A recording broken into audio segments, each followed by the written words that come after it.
আসসালামু আলাইকুম, শুভরাত্রি। আপনারা কি কেউ এই ঢেঁড়সের ভর্তা খাইছেন?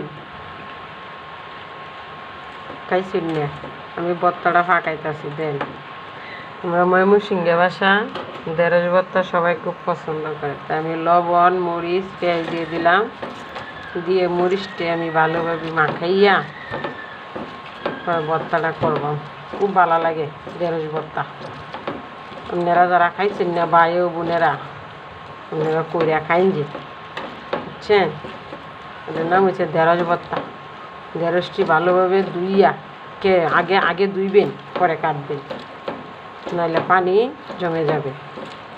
পরে পেঁয়াজ মরিচ দিয়ে এভাবে মাখাইয়া